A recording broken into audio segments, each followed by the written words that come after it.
出去买男人的话，这样看来是个值得托付的人。यूचैन बुयान को खुद से दूर करना चाहता है, लेकिन बुयान तो कॉन्ट्रैक्ट को ख़त्म ही नहीं करना चाहती। दोनों के बीच काफ़ी बहस हो रही होती है कि तभी यूचैन की मॉम भी आ जाती है। ये अभी हॉस्पिटल से डिस्चार्ज होके आई हैं। अब ये दोनों इनके सामने लड़ तो नहीं सकते ना। फ़िलहाल दोनों खामोश हो गए। मॉम को बुयान काफ़ी पसंद आई। ये खुश है कि फाइनली इनके बेटे ने शादी कर ही ली। बोलने लगती है कि तुम दोनों ने फटाफट से शादी तो कर ली, लेकिन वेडिंग सेरेमनी तो हुई नहीं, सो मैं चाहती हूँ कि वो भी हो जाए। ये बात सुन के यूचैन तो घबरा गया। मॉम को नहीं पता कि इन दोनों का रिलेशनशिप फेक है। बुयान फौरन से मान जाती है। इसे अच्छा बहाना मिला है कॉन्ट्रैक्ट को आगे बढ़ाने का। यूचैन मॉम को मना करने की कोशिश तो करता है, लेकिन वो इसकी एक भी नहीं सुन रही। वो बुयान से कहने लगती है कि डियर बहू, फिक्र मत करो, मैं हूँ ना। अब ये बदमाश तुम्हें परेशान नहीं कर पाएगा। वेडिंग सेरेमनी तो हो के रहेगी, मैं उसकी तैयारी अभी से शुरू कर देती हूँ। बुयान भी यही चाहती है। इसने तो लिन्यू को फ़ोन करके बोल दिया कि वो वेडिंग सेरेमनी के सारे अरेंजमेंट कर ले, वो भी कल तक, मतलब कि सेरेमनी कल ही होगी।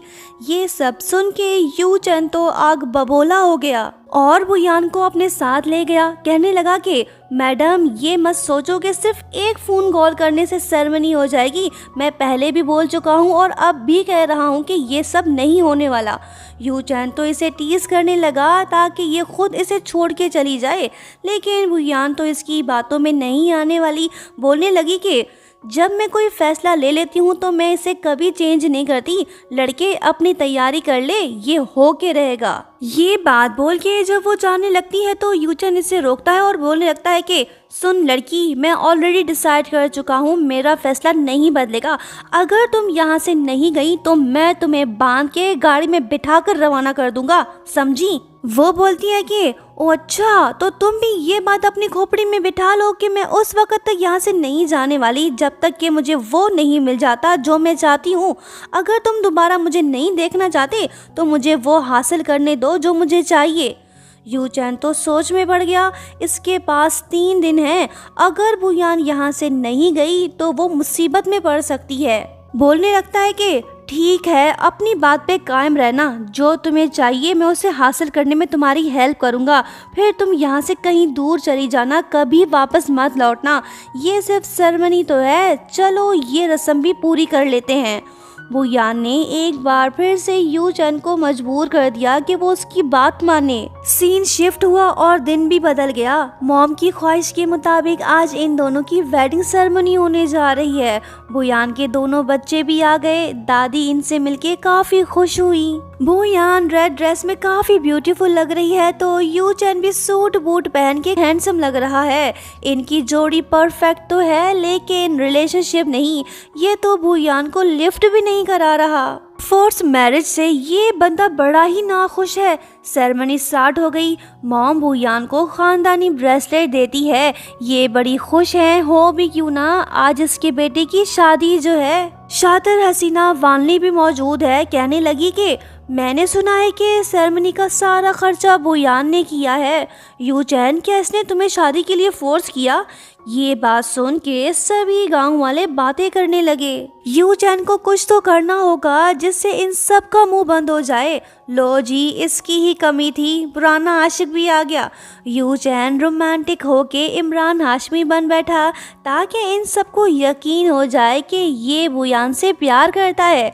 इसने सबकी बोलती बंद कर दी। वेडिंग सेरेमनी सक्सेसफुली हो गई। दुल्हन खुश तो दुल्हा ना खुश। अजीब सा रिलेशनशिप है इनका। नेक्स्ट मॉर्निंग यूचैन बुयान से बोलता है कि मैरिज सेरेमनी हो चुकी है, अब जल्दी से डिसाइड कर लो कि कॉन्ट्रैक्ट को कब ख़त्म करना है। ये बात बोल के वो चला गया।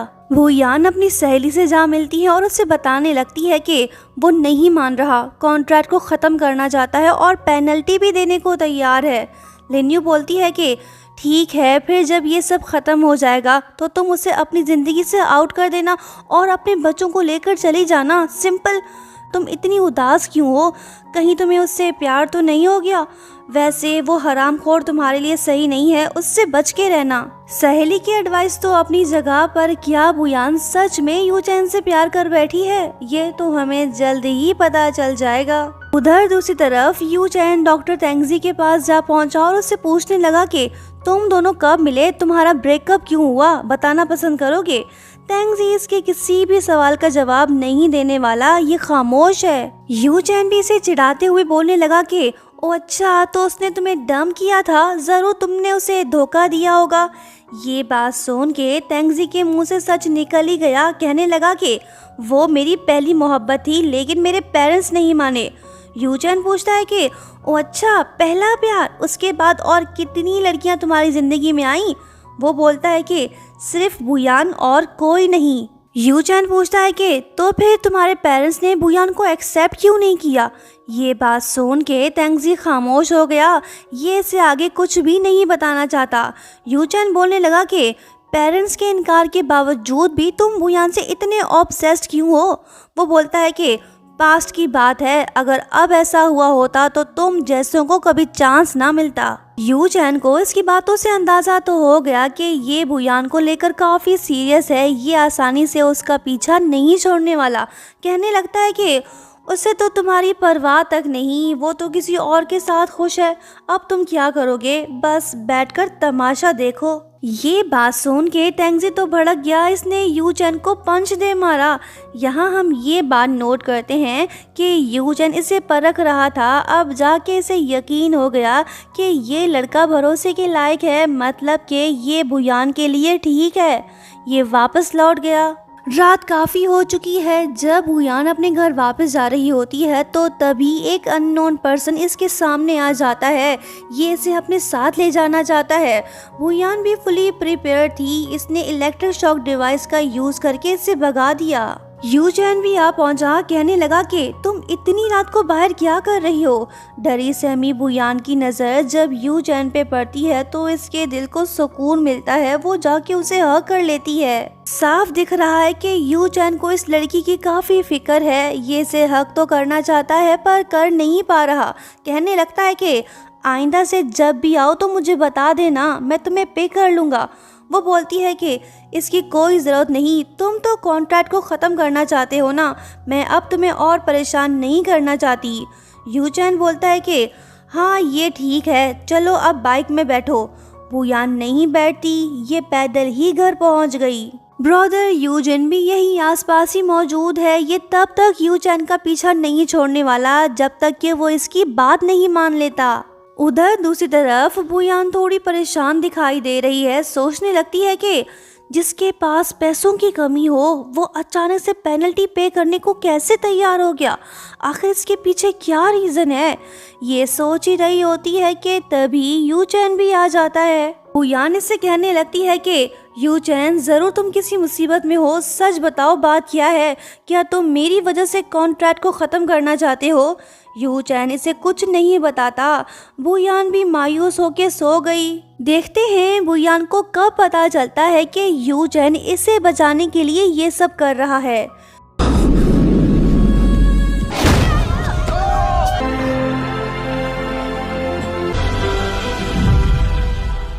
दोस्तों नेक्स्ट पार्ट काफ़ी इंटरेस्टिंग होगा, देखना मत भूलना। लाइक शेयर सब्सक्राइब और हाँ प्यारा सा कमेंट करते हुए जाना। Thank you so much for watching. Bye bye.